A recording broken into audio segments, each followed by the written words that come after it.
Welcome back to Soul Care with Stevie Boy.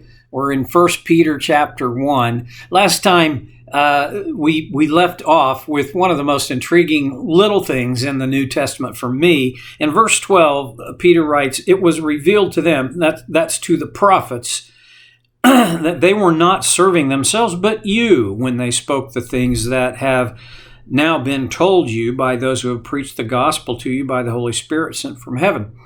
And then this nugget, nothing more, but this is intriguing to me. "Even angels long to look into these things." And we have the privilege of knowing these are ours. They are our gift from God. Well, and then we touched on the beginning parts of verse 13 last time. "Therefore, with minds that are alert and fully sober, set your hope on the grace to be brought to you when Jesus Christ is revealed at his coming." With minds that are alert and fully sober. An alert mind is maybe one of the most wonderful gifts, other than salvation and God's grace, that God gives a man or a woman. I have, as I'm sure you have at various times in your life, have had less than an alert mind, and where, your mind's just fuzzy. Mornings are that way for me. The first hour of the morning, and honestly, if I get up at 6, it's the first hour. If I get up at 9, it's the first hour. I am fuzzy-headed. My mind is not alert. I kind of have to slide into the day. I don't think that's what Peter was talking about. I think he was talking about a mind that is intentionally set on alert. In some ways, this is the kind of frame of mind that a good soldier who's has a great chance anyway, good odds of surviving, is alert. An alert mind. And frankly, we don't live in a culture of alert minds. We live in a culture of dulled and hypnotized minds. We live in, when I say this, I'm accusing myself as well. We live in a TV culture. And frankly, most TV is designed not to make your mind alert, but to entertain you. And one of the things that happens in this whole process is we're entertained and our minds are dulled.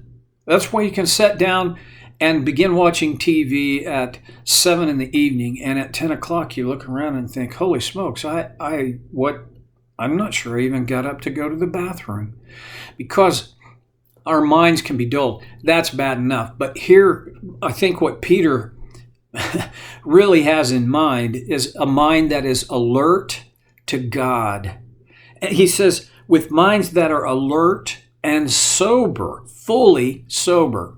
I think what he's doing is he's contrasting a fully sober, alert mind with what is implied here. An unalert or dull and an inebriated kind of mind. Have you ever tried to reasonably have a dialogue with a person who is drunk? It can be entertaining. It's very sad, because these people, they are at certain stages in their inebriation, they're not even aware that they can't connect the dots. It isn't just that they aren't connecting the dots. They simply can't connect the dots. And that's tragic. It seems funny, and I suppose if that was the only time that this person had that experience, maybe it would be funny. I don't think so. I worked with people in recovery for almost 10 years directly, and then working in my counseling with others who are on the road to recovery. And this not sober mind is tragic. and it leads to all kinds of heartache and heartbreak. The positive side that Peter is talking about here, a mind that is alert and fully sober, meaning engaged, tuned in, focused. Set your hope on the grace to be brought to you when Jesus Christ is revealed at his coming. With that kind of a mind, with that kind of focus, set your hope. I am a student of hope and a student of grace. I think those two things are pretty securely connected. Hope in our world is in very short supply. And I'm just speaking for myself. I'm still struggling to understand what hope really is, what it really means. And I don't think I'm the only one who does that. I think a lot of people, when their definition of hope is really just a little bit of an elevated wish. I hope I get that check. I hope I get that promotion. I hope that she'll go out with me. I hope that they don't bring up that ugly subject. I hope as I wish. A hope begins in wish, but it moves forward. If it's an actual hope, it becomes trust. It is faith. See, faith is hope, the evidence of things not seen, the substance of things hoped for, according to the book of Hebrews, chapter 11, verse 1. Hope. See, if a person has hope, they can endure an almost untold amount of difficulty, suffering even. When they lose hope, they're lost. And you see this all over. You see people who, they've lost hope. They've lost hope in leaders that they're working for or leaders of the country. They've lost hope that anything's going to change or that anything can possibly even get better. When they lose hope,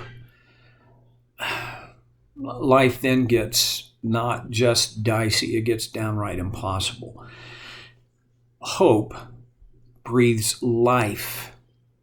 And Peter writes, with your minds fully alert, fully sober, set your hope. That's an also interesting thing about hope. Hope can be, must be, in fact, set. We place our hope.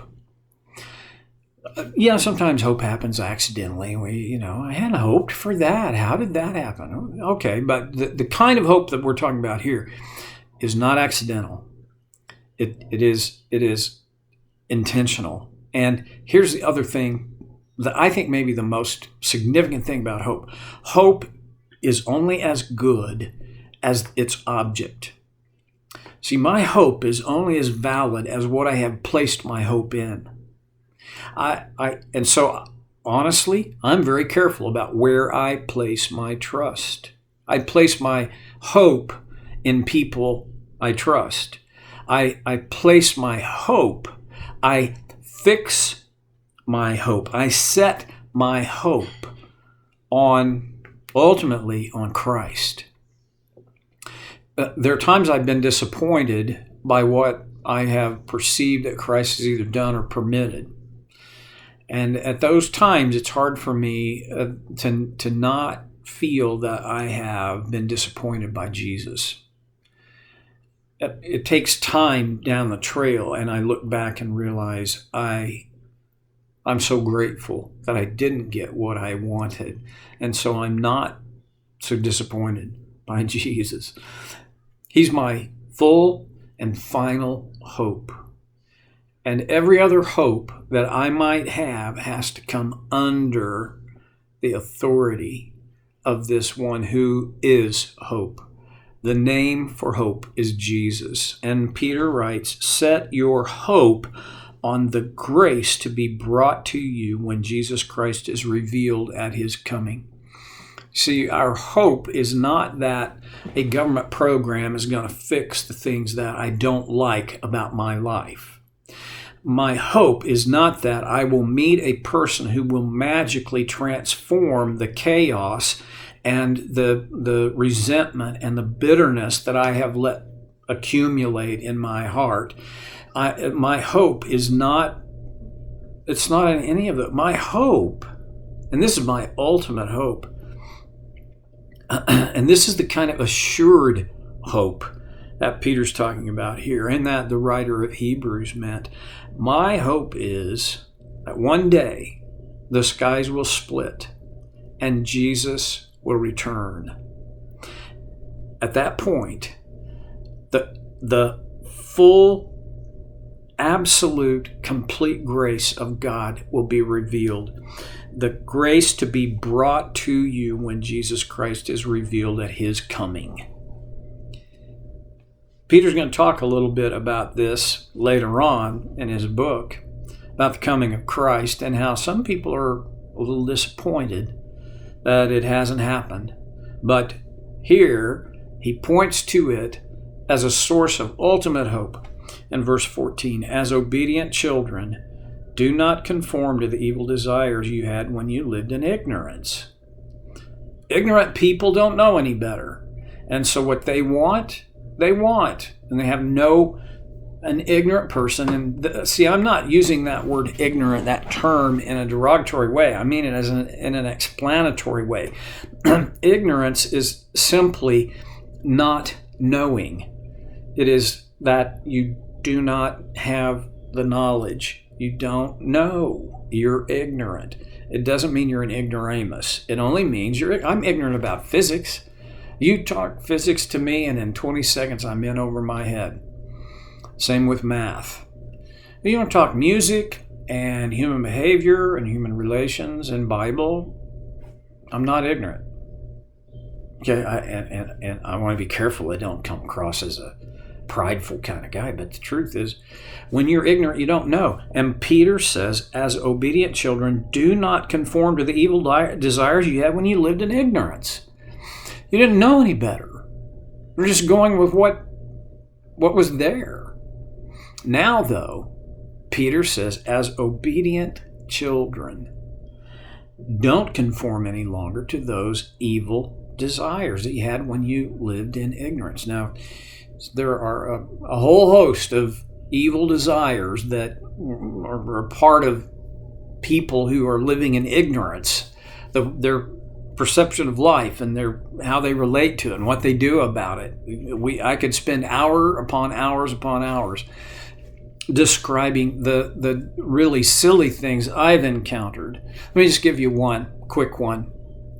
When we lived in Las Vegas, and I did a good bit of counseling there, and which I enjoyed. I benefited from. I grew and learned a ton from that experience. But I can't even tell you the number of times that a couple would come in, and I was the last house on the block for them. I mean, they were at their wits' end. And they would say something very much like, I don't understand it. We came here to Vegas to start over. And I kind of wanted to say, yeah, really? You came here where are you kidding? What were you thinking? This is not a place to start over. Now, because of the grace of Christ, anybody can start over anywhere. But if you wanted to say, where's it going to be a little more difficult to start over? If you really want to start over and walk in pace with God's Spirit and design and plan for your life, Vegas is a pretty tough place to do that, because Vegas is almost the epicenter of temptation and brokenness in the United States. They're ignorant. These weren't and these weren't stupid people. They were only ignorant. They just didn't know. But Peter's indication is, now you know better.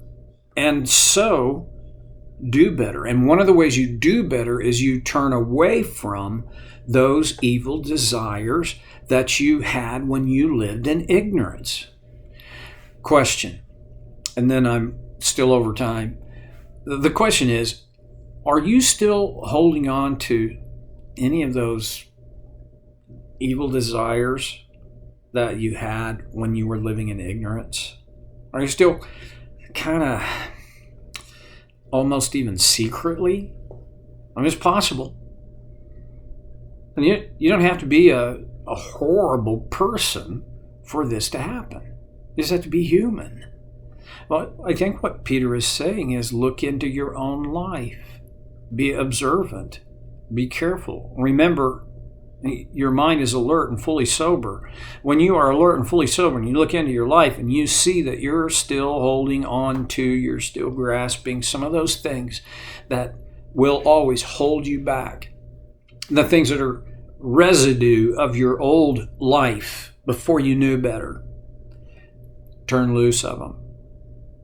And if you need help, reach out and get some help so that you can turn loose of them. The Bible word for this is repent.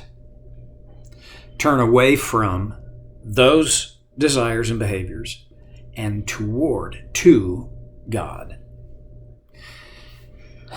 Time's up. Oh, it's way over time. So I'm going to shut up. And I'll look forward, I hope, to us connecting this way again on Soul Care with Stevie Boy.